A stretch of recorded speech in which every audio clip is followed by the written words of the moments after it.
여러분과 인사 나누십시다. 우리 이렇게 인사 나눌게요. 복음의 사람이 됩시다. 우리 그렇게 인사 나누겠습니다. 복음의 사람이 됩시다. 복음의 사람이 됩시다. 복음의 사람이 됩시다. 아멘. 자, 오늘은 복음의 물이 새 열매를 맺으리라는 제목으로 함께 은혜를 나누도록 하겠습니다. 여러분, 인간에게 있어서 가장 중요한 것은 무엇입니까? 여러분들에게 있어서 가장 중요한 것은 무엇이라고 생각합니까? 그리고 인간이 이렇게 태어나면서부터 태초에 하나님께서 우리에게 모든 것을 주셨는데 그 중에서 우리 인간은 무엇을 가장 귀하게 여기며 살아왔습니까? 그것은 바로 땅입니다. 땅이 왜 중요합니까? 땅은 터전이기 때문입니다. 삶의 근원이 되기 때문이라는 것입니다. 그래서 사람들은 좋은 입지의 땅을 얻기 위해서 예전부터 전쟁을 하였고 자기의 생명을 바치기도 하였다라는 겁니다. 고대 문명의 발상지인 4대 문명이 있습니다. 이곳을 보면 다 하나같이 큰 강을 끼고 있습니다. 그리고 농사에 좋은 가장 비옥한 땅, 가장 기름진 땅, 그 땅들을 얻고자 거기에 사람들이 많이 모이게 되었던 것입니다. 자, 이렇듯 여러분, 좋은 땅을 갖는다라고 하는 것, 좋은 땅에서 산다라고 하는 것, 그것은 큰 축복입니다. 사람들에게 있어서 큰 축복이며 또 그렇게 살아가는 것이 행복이라는 겁니다. 저는요, 부산에서 살면서 제일 좋은 게 따뜻한 겁니다. 여러분, 서울에서는 뭐 몇 도다, 영하 막 15도다. 우리는 막 0도에서 아니면 1, 2, 3도 왔다 갔다 하면서 따뜻한 날씨, 그 날씨를 보며 여러분 가끔 고향의 부모님과 통화하면서 거기는 몇 도예요? 그러면 여기는 영하 뭐 5도야 10도야 막 이렇게 얘기하는데 우리는 0도 아니면 3도, 그래서 왔다 갔다 하면서 따뜻한 날씨가 있으니 여기는 참 좋은 곳입니다. 따뜻한 곳입니다. 좋은 땅입니다. 라고 그렇게 얘기하기도 하는 것입니다. 여러분, 그렇다면 우리 그리스도인들에게 있어서 영적으로 가장 좋은 땅과 같은 토대가 되는 것은 무엇입니까? 바로 따라합니다. 성전입니다. 다시 한번 성전입니다. 여러분, 성전이 우리의 그리스도인들에게 있어서 영적으로 가장 좋은 땅과 같은 토대가 되는 줄로 믿습니다. 여러분, 에스겔서를 여러분들이 보시면 에스겔서에 핵심적인 단어가 몇 개가 있지만 그 중에서도 오늘 나오는 성전, 이 성전이 에스겔서에 있어서 가장 핵심이 되는 단어입니다. 그리고 특별히 47장은 그 성전에서 나오는 물, 다시 얘기하면 하나님의 말씀이겠죠. 그것은 바로 생명수를 의미하는 것입니다. 하나님의 말씀, 성전에서 나오고 성전에서 선포되고 하나님의 그 말씀을 통하여서 성전에 흐르는 물이 이스라엘을 회복할 것이다 라고 말하는 겁니다.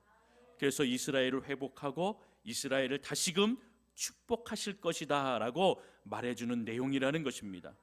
오늘 저와 여러분들이 이 성전에 모여서 하나님, 우리의 생명수가 되게 하여 주시고 하나님의 말씀으로 회복하고 하나님의 말씀으로 새 열매를 얻는 하나님의 놀라운 역사가 우리의 삶에, 우리의 인생에 넘쳐나기를, 충만하기를 주님 인도해달라고 기도하는 저와 여러분이 되기를 주님의 이름으로 축원합니다. 여러분, 그래서 우리 두 가지를 통하여서 함께 오늘 말씀을 다시 한번 좀 마음에 새기기를 원하는데요. 첫 번째로 따라합니다. 그리스도인이 축복의 땅을 만듭니다. 믿으십니까? 여러분, 이스라엘은 가나안 땅을 점령하였지요. 그런데 가나안 땅을 하나님께서 뭐라 얘기하십니까? 너희는 이방 사람들, 그리고 이방의 우상들 다 척결하라고 하셨습니다. 그런데 척결하지 못하였습니다. 남겨두었습니다. 그들과 타협하고 손을 잡아서 이 가나안 땅에 어떻게 우리가 뿌리 내리며 농사짓고 살 것인가, 그렇게 고민하였다라는 것이죠. 하나님을 믿고 하나님을 의지하면 될 것인데 그러하지 못하여서 바로 이 이방의 나라에 이방의 그 우상을 섬겨나갔던 것입니다. 그래서 가나안의 죄악, 이 우상 숭배로 인하여서 영적으로 문란하게 되었던 것입니다.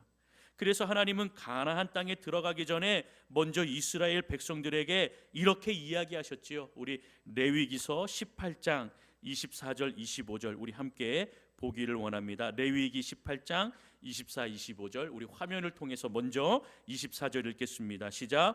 너희는 이 모든 일로 스스로 더럽히지 말라. 내가 너희 앞에서 쫓아내는 족속들이 이 모든 일로 말미암아 더러워졌고 25절이요 그 땅도 더러워졌으므로 내가 그 악으로 말미암아 벌하고 그 땅도 스스로 그 주민을 토하여 내느니라. 아멘. 여러분, 가나안 땅의 사람들이 우상 숭배하였고 죄악으로 인하여서 더러워졌습니다. 그래서 그 땅도 더러워졌고 결국에 땅이 사람을 토해낸다 이렇게 말하고 있습니다.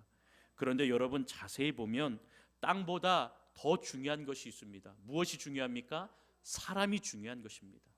사람이 중요하기 때문에 너희는 그 땅에 들어가서 너희를 스스로 더럽히지 말라고 말씀하는 겁니다.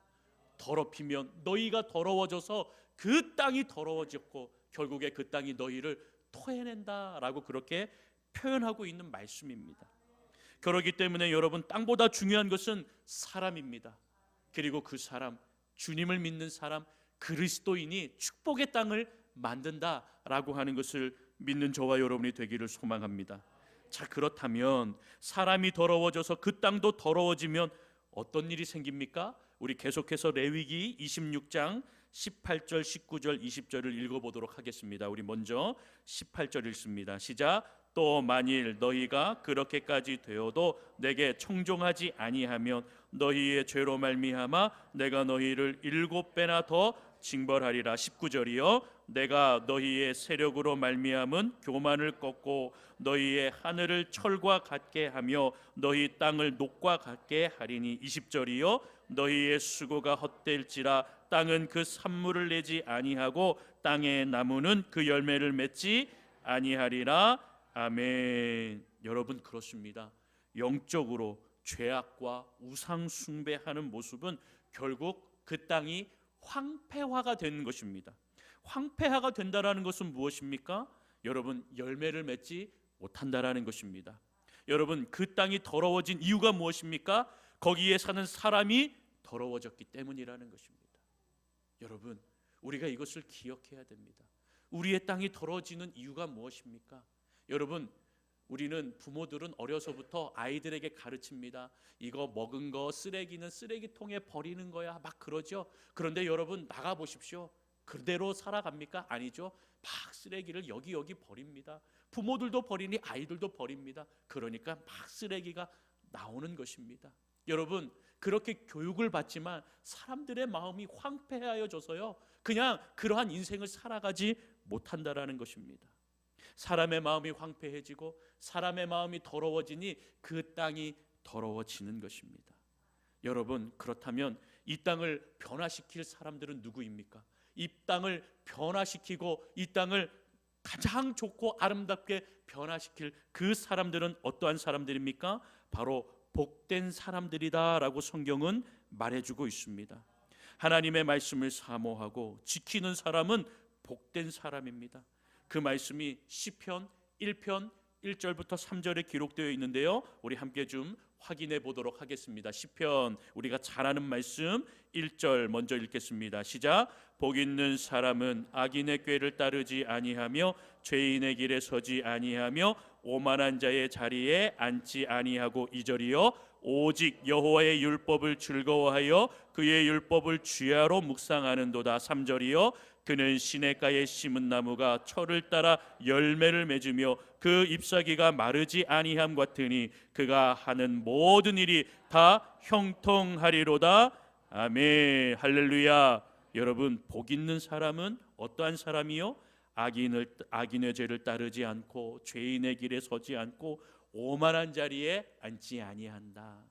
오늘 말씀을 우리가 기억하면 죄와 우상 숭배의 자리, 더러움의 자리에 앉지 아니하는 것입니다. 왜요? 오직 그 복의 사람은 여호와의 말씀을 뭐 한다고요? 즐거워하는 자라는 것입니다. 즐겁고 율법을 따르고 묵상하며 하나님 앞에 온전히 서는 자라는 것이죠. 결국 이것은 무엇입니까? 시냇가에 심은 나무와 같은 자가 복된 사람이라는 것입니다. 그리고 그 땅이 그 사람으로 인하여 복을 받고 형통하여서 그 땅에서 많은 것들이 열매를 맺고 또 그것에 음식을 먹고 과일을 먹고 살아가면서 모든 것이 형통할 것이라는 축복의 말씀을 선언하고 있는 것입니다. 하나님의 말씀을 사모하고 순종하고 묵상하는 그 복된 사람이 되시기를 주님의 이름으로 축원합니다. 그래서 풍성한 열매를 맺는 인생이 되시기를 주님의 이름으로 또 한 번 축복합니다. 하나님의 말씀을 사모하는 자들, 그러한 자들이 복된 사람, 복된 성도요, 그 사람으로 인하여 땅에 열매가 풍성하게 맺게 될 줄로 믿습니다. 우리 연동교회 믿음의 성도들은 하나님의 말씀을 사모하고 하나님의 말씀대로 살아감으로 복된 성도, 복된 인생이 되시기를 소망합니다. 이 설 연휴에 저와 여러분들을 만나는, 그리고 우리가 가는 곳마다 축복의 땅으로 변하며 하나님에서 그 진정한 복된 은혜를 받는 저와 여러분들의 삶, 그렇게 되기를 주님의 이름으로 축원합니다. 두 번째로 따라합니다. 복음의 물이, 다시 한번 복음의 물이 새 열매를 맺습니다. 믿으시면 아멘. 여러분, 성경에서 물은요, 오늘 말씀에 나오는 물은 생명수를 말하고 있습니다. 이 에스겔이 하나님께서 환상을 주셔서 이곳저곳에 데려나가는데 오늘 특별히 47장에서는 그가 나를 데리고 성전 문에 이르렀다라고 말하고 있습니다. 성전의 앞면, 동쪽, 그리고 각각의 사방에서 그 모든 것이 물이 흘러나오게 되었다라고 말하고 있습니다. 여러분, 그 물이 처음에는 이제 발목까지 왔습니다. 3절에 보면, 그리고 이제 점점 그것이 무릎까지 차게 되는 것입니다. 그리고 5절 이후에 보면 헤엄을 칠 정도로 이렇게 그 물이 충만하게 되었다라고 하는 것을 말씀해 주고 있습니다. 여러분, 이 말씀의 물, 생명수가 이 인생에 충만하게 되어서 우리가 그 말씀 속에서 늘 헤엄치고 그 말씀의 은혜를 받기 소망합니다. 그리고 그 말씀이 이곳저곳에 흘러져서 다시 생명을 일으키고 살아나고 회복하며 주님께서 주시는 놀라운 은혜를 맛보는 저와 여러분이 되기를 소망합니다. 생명수가 흐르는 곳마다 정결하게 되었습니다. 깨끗하게 정화되었습니다. 회복되고 모든 것이 살아나게 되었습니다. 반대로 여러분, 생명수인 이 복음이 없으면 열매를 맺지 못하는 겁니다. 열매를 맺지 못한다라고 하는 것은 영적인 기근을 의미하는 것입니다. 우리 가정에, 내 삶에 왜 이러한 갈증과 기근이 일어나는 것입니까? 그것은 여러분, 내가, 우리 성도의 모습이 말씀을 사모하지 않기 때문이라는 것입니다. 이 말씀을 사모하지 않으니 갈증이 일어나는 것이 아닙니다. 우리가 말씀에 갈증이 일어나면 말씀을 깊이 봅니다. 말씀을 찾습니다. 이 안에서 하나님의 말씀이 생명수가 되어서 우리의 영적인 갈증을 채워주는 줄로 믿습니다. 그런데 말씀의 갈증을 느끼지 않습니다. 하나님의 말씀을 바라보지 않습니다. 그 주님의 말씀을 내 마음에 사모하지 않기 때문에 우리의 영적인 삶이 늘 기근으로 말라 비틀어지게 되어 있고 열매를 맺지 못한다라는 겁니다. 그런데 반대로요, 세상의 물질, 세상의 명예, 즐거움, 자랑거리들에는요 갈증을 늘 느껴서 사람들은 물질의, 명예의, 즐거움에 막 그렇게 달려드는 그러한 인생의 모습들을 우리가 많이 보게 되는 것입니다. 사랑하는 성도 여러분, 하나님의 말씀에 굶주리고 하나님의 말씀으로 나의 그 갈증을 채워나가는 저와 여러분이 되기를 소망합니다. 그것이 인생의 기근을 해결하고 해결하는 중요한 열쇠가 되는 것입니다. 여러분, 그래서 성전에서 나오는 물, 그 생명수의 말씀을 가지고 우리의 영적인 기근을 다 해결하며 하나님의 말씀 안에 거하여서 생명수로 우리가 다시 되살아나고 생명의 삶, 그 기운으로 통하여서 많은 열매, 풍성한 열매를 맺는 저와 여러분이 되기를 소망합니다. 여러분, 이 하나님의 말씀이 생명의 물인 이 생명수가 오늘 에스겔의 환상의 가운데에 나타나 바로 이 삶을 통하여 이곳저곳으로 모든 생명의 기운을 나타내게 하였다라고 말해주고 있습니다. 8절에도 이곳 저곳에 흘러 아라바까지 흘러가서 그에게 그 물로 그 내리는 물이 생명의 물이 되게 하였다. 그리고 9절에 보십시오. 강물이 이르는 곳마다 번성하며 모든 생물이 살고 고기가 심히 많아지고 물이 흘러 들어가므로 바닷물이 되살아나겠고 이 강이 이르는 각처의 모든 것이 살 것이다 라고 말하고 있습니다. 사랑하는 성도 여러분, 생명의 물은 바로 생명수는 하나님께서 그 죽어가는 곳에 다시금 생명이 있게 하는 놀라운 역사를 만들어 나간다라는 것입니다. 오늘 이러한 역사, 이러한 모습이 하나님 그리스도인 생명의 물을 먹고 마시고 생명의 물을 가지고 있는 그 생명의 물 역사 속에 살아가는 성도인 그리스도인들이 그 말씀의 복음을 이곳 저곳에 전하는 인생이 되어야 될 줄로 믿습니다. 여러분, 가만히 살펴보니까 성경 말씀이 들어가는 곳마다 복된 땅들이 되었다라고 하는 것을 볼 수가 있습니다. 역사 속에서도 여러분, 우리가 잘 아는 인도, 중국, 메소포타미아, 이집트, 여기가 바로 문명의 발상지입니다. 그런데 여러분, 지금 보십시오. 황폐화된 데가 많이 있고 또 여전히 기근과 어려움 가운데에 살아가는 땅들도 우리가 쉽게 볼 수가 있습니다. 그런데 여러분, 정말로 말씀이 들어간 곳을 보십시오.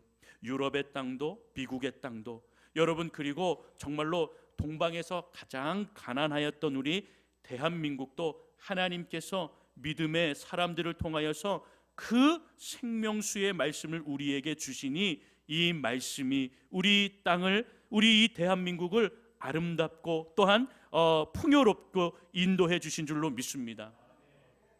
잘 알려진 말씀인데요, 토마스 선교사님의 순교 이야기입니다. 1866년에 제너럴 셔먼호가 이 한국 땅에 들어오게 되었습니다. 그 안에는 군대도 있었고 또 이렇게 있었지만 그 안에 토마스 선교사님이 함께 그 배를 타고 오셨습니다. 이 토마스 선교사님은요, 성경책을 많이 갖고 왔습니다. 그 성경책, 번역된 한국 이 성경책을 가지고 와서 이것을 대동강에서부터 이렇게 성경을 전달하는 사역을 하였습니다. 자, 그런데 제너럴 셔먼호가 침몰하고 그 선원들이 처형되는 과정 가운데에 토마스 선교사님도 처형이 되었습니다. 이 토마스 선교사님을 처형한 사람이 박춘권이라는 사람입니다. 그 사람은 토마스 선교사님을 처형한 후에 집으로 돌아가는 길에 성경을 주웠습니다. 성경을 듣고 성경을 주워서 집에 가서 이 성경을 읽기 시작하였습니다. 그리고 그 성경을 보고 회심하는 놀라운 역사가 일어나게 되었습니다. 그는 훗날에 안주교회를 세우고 그 안주교회의 영수가 됩니다. 당시 영수는 교회의 리더, 지금으로 얘기하면 장로님 같은 그러한 직분자였습니다. 이러한 영수가 되었다고 합니다. 그리고 소년 최지량이라는 그 자가 있었는데 이 자도 이 순교하는 이 자리에, 처형하는 자리에서 성경을 받았다고 합니다. 그리고 이 성경을 영문주사, 지금으로 얘기하면 통역하는 사람이죠, 박영식에게 줍니다. 박영식이 이 성경을 하나하나 뜯어서 바로 집에 도배를 하는 것입니다. 그리고 이 성경을, 도배한 성경을 집에서 보면서 그가 회심하게 되었던 것입니다. 그래서 평양에 널다리 교회를 그가 짓게 되었고 그 교회에서 하나님을 찬양하는 인생이 되었고, 이 소년 최지량도 이 박영식의 집에 와서 이 성경책으로 도배한 이 집을 보면서 그도 성경을 읽고 회심하게 되어 그리스도인이 되었다라는 겁니다. 여러분, 놀라운 성경의 이 복음의 말씀이 우리 생명을 살리고 또 조선 땅에 들어와서 그 말씀이 생명이 되고 그 말씀을 지켜나가는 그리스도인들이 가는 곳곳마다 회복의 은혜가 살아나는 놀라운 역사가 일어난 줄로 믿습니다. 결국 여러분, 복음의 말씀, 이 성경을 들고 들어가는 곳에 놀라운 생명이 임하는 줄로 믿습니다. 그렇기 때문에 여러분, 저 북한 땅에도 복음이 들어가야 됩니다. 물론 지금 지하에서 복음을 가지고 열심히 기도하는 분들이 계시겠지요. 그리고 여러분, 또 우리의 가정 가운데도 이 복음의 말씀을 들고 갈 자들이 누구입니까? 바로 저와 여러분 아니겠습니까? 저와 여러분들이 이 복음의 말씀을 들고 그 가정으로 들어가야 하는 것입니다. 그러할 때에 축복의 땅으로 변하고 하나님 죽어가는 자들이 생명을 얻고 살아나는 놀라운 역사가 일어나는 것입니다. 황량하고 저주의 땅인 것 같지만, 가난과 기근에 쓰러지는 땅인 것 같지만, 저와 여러분들이 우리 가족에게, 친구에게, 지인들에게, 이웃들에게 이 복음을 들고 갈 때에 필 것 같지 않은 그 꽃들이 피게 되고 시도로 죽은 것 같은 봉우리들의 생명이 살아나는 놀라운 역사가 일어나기를 주님의 이름으로 축원합니다. 오늘 우리가 또한 이렇게 나아갈 때에 저와 여러분, 우리 설 연휴에 여러분 만나는 가족들, 그리고 또 우리 오후에도 여러분들이 만나는 많은 여러분들의 사람들, 지인들, 친구들, 친인척들에게 복음의 말씀을 여러분 전해야 하는 것입니다. 알아서 잘 하겠지, 혹은 우리 서로 종교가 다르니 우리 서로 타치하지 말자, 뭐 그렇게 약속하신 분들도 계시겠지요. 또 말하면 싸움이 될까 봐 그런 두려움도 있겠죠. 그러면 여러분 조용히 기도하십시오. 그리고 그분을 위해 내가 늘 기도한다, 이 한마디만 하십시오. 내가 너를 위해 기도한다. 축복의 사람이 되고 복된 인생이 되라. 그렇게 축복하는 저와 여러분들이 될 때에 하나님의 은혜와 사랑, 그 말씀의 축복이 함께 임하여져서 회복의 은혜를 주시고 되살아나는 은혜를 주셔서 우리 모든 가족이 주님의 축복과 은혜 가운데에 되살아나는, 회복하는 놀라운 은혜가 임하기를 주님의 이름으로 축원합니다. 축원합니다. 기도하겠습니다.